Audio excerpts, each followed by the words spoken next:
രുചിക്കൂട്ട് നിങ്ങൾക്കായി സമർപ്പിക്കുന്നത് ഓട്ടുപാറയിലെ ജനതയുടെ ഏറ്റവും വലിയ പാത്രക്കട Janatha Francis tower Ottupara. Phone 9526267779. Hello, ഞാൻ ഡോക്ടർ ലജി. എനി ടൈം ന്യൂസിലെ രുചിക്കൂട്ടിലേക്ക് എല്ലാവർക്കും സ്വാഗതം. ഇന്ന് ഒരു പഴയ ഒരു വിഭവം നമുക്ക് ഉണ്ടാക്കാം. പഴമയിലോട്ട് പോവാം. മീനില്ലെങ്കിലും നമുക്ക് വീട്ടിൽ അത്യാവശ്യത്തിന് ഒരു ഉണക്കമീൻ ഉണ്ടെങ്കിൽ കറി വയ്ക്കാമല്ലോ. അപ്പം പണ്ടത്തെ കാലത്ത് ഉണക്കമീൻ കൊണ്ട് കറി വയ്ക്കും. അങ്ങനെ ഒരു ഉണക്കമാന്തൽ കറിയാണ് ഞാൻ ഉണ്ടാക്കുന്നത് ഇന്നത്തെ എപ്പിസോഡിൽ. ഇപ്പം ഞാൻ ഉണക്കമാന്തൽ തൊലി കളഞ്ഞിട്ട് മുറിച്ച് വെച്ചതാണ്. ഒരു 3 എടുത്തിട്ടുള്ളൂ കേട്ടോ. അതിലേക്ക് കുറച്ച് ചെറിയ ഉള്ളി, പിന്നെ ലാസ്റ്റിൽ കാച്ചി ഒഴിക്കാനും ഒരു 4 ഇതിലോട്ട് ഇടാനും ഒരു 5 എടുക്കാം. പച്ചമുളക്, ഒരു തക്കാളി, കറിവേപ്പില, പച്ചമാങ്ങ, പിന്നെ ഒരു ചെറിയ കഷ്ണം ഇഞ്ചി, പിന്നെ പൊടികൾ മഞ്ഞൾപ്പൊടി, മുളക് പൊടി, മല്ലിപ്പൊടി, കുറച്ച് ഉപ്പ്. തേങ്ങാപ്പാലിലാണ് ഞാനത് വെക്കുന്നത്. തേങ്ങയുടെ 1 പാൽ എടുത്ത് വെച്ചിട്ടുണ്ട്, 2 പാലും എടുത്ത് വെച്ചിട്ടുണ്ട്. ഇപ്പം ഒരു മൺചട്ടിയിലാണ് വെക്കുന്നത്. പഴയ ഐറ്റമാണല്ലോ, അപ്പോൾ എപ്പോഴും മൺചട്ടിയിൽ ഈ മാന്തൽ ഇടുന്നുണ്ട്. ഉപ്പുള്ള മാന്തലെന്ന് വെച്ചാൽ കുറച്ച് നേരം വെള്ളത്തിലിട്ട് വെക്കാം, ഉപ്പൊന്ന് കളയാൻ വേണ്ടിയിട്ട് കേട്ടോ. ഈ മാന്തലിലോട്ട് നമുക്ക് ഒരു കഷ്ണം ഇഞ്ചി എടുത്ത് വെച്ചത് അത് മുറിച്ചിടാം. ചെറിയ ഉള്ളി ഒരു 4 ഇടാം.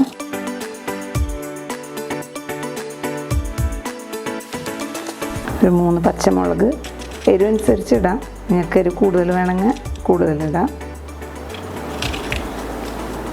ഒരു തക്കാളി,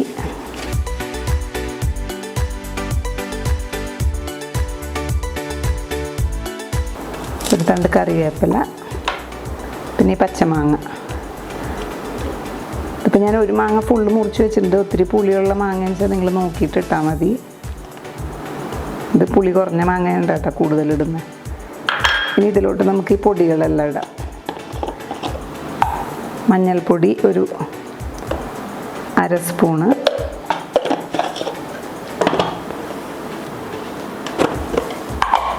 മല്ലിപ്പൊടിയും ഒരു 1/4 സ്പൂണോളം ഇടാം.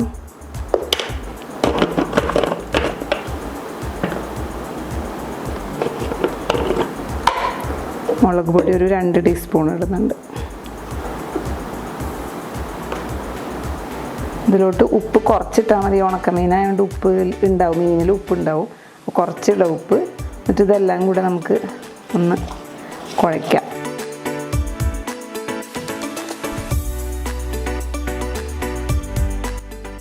കുഴയ്ക്കുമ്പോൾ കുറച്ച് വെളിച്ചെണ്ണയും കൂടെ ഒഴിച്ചിട്ട്, കുറച്ച് മതി, നമ്മൾ പിന്നെ കാച്ചി ഒഴിക്കും. അപ്പം കുറച്ച് വെളിച്ചെണ്ണയും കൂടെ ഒഴിച്ചിട്ട് ഇത് കുഴച്ചെടുക്കാം കേട്ടോ.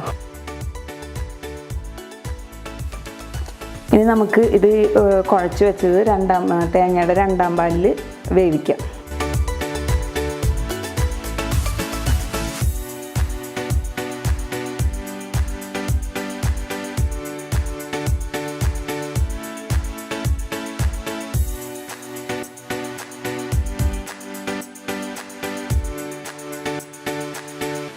ഇപ്പോൾ 2 പാൽ ഒഴിച്ചു. ഇനി നമുക്ക് മൂടി വെച്ചിട്ട് വേവിക്കാം.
ഇതിപ്പം ഉള്ളി നല്ലോണം മൂത്ത മണം വരുന്നുണ്ട്. അപ്പം നമുക്ക് കുറച്ച് ഉള്ളി കാച്ചിയിട്ടുണ്ട്, കറിവേപ്പിലയും അത് ഞാൻ കറിയിലോട്ട് ഒഴിക്കുന്ന കേട്ടോ.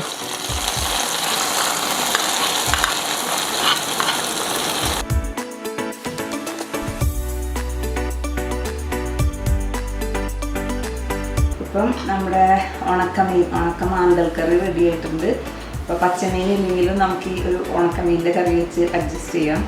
നല്ല അഡ്ജസ്റ്റ് ചെയ്യല്ല, അടിപൊളി ടേസ്റ്റ്. എനിക്കിത് പച്ചമീനെക്കാട്ടും ടേസ്റ്റ് തോന്നാറുണ്ട് ഉണക്കമീനിൻ്റെ കറി. എല്ലാവരും ഉണ്ടാക്കി നോക്കണം. പച്ചമാങ്ങയില്ല അല്ലെങ്കിൽ പച്ചക്കുടപ്പുളി ഒക്കെ ഇട്ടിട്ട് ഉണ്ടാക്കിയാൽ നല്ല ടേസ്റ്റാണ്. അപ്പോൾ വീട്ടിലമ്മ ആയിട്ട് ഉണ്ടാക്കുന്ന പഴയ കാലത്തൊരു കറിയാണിത്. എല്ലാവരും ട്രൈ ചെയ്യുക, നല്ല ടേസ്റ്റാണ്.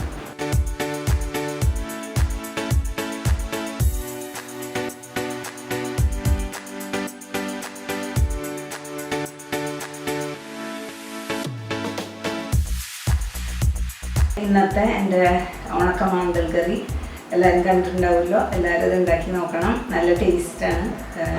എന്തായാലും ഇഷ്ടപ്പെടും. പ്രത്യേകിച്ച് മഴക്കാലത്തൊക്കെ നല്ല ഈ ഒരു ഉണക്കമാന്തലുള്ള കറി കൂട്ടി കഴിക്കാൻ നല്ല ടേസ്റ്റാണ്. പഴയ കാലത്തൊരു കറിയാണ്. എല്ലാവരും ഉണ്ടാക്കി നോക്കുക. അപ്പം ഇനി അടുത്ത എപ്പിസോഡിൽ കാണുന്നവരെ ബൈ, ടേക്ക് കെയർ.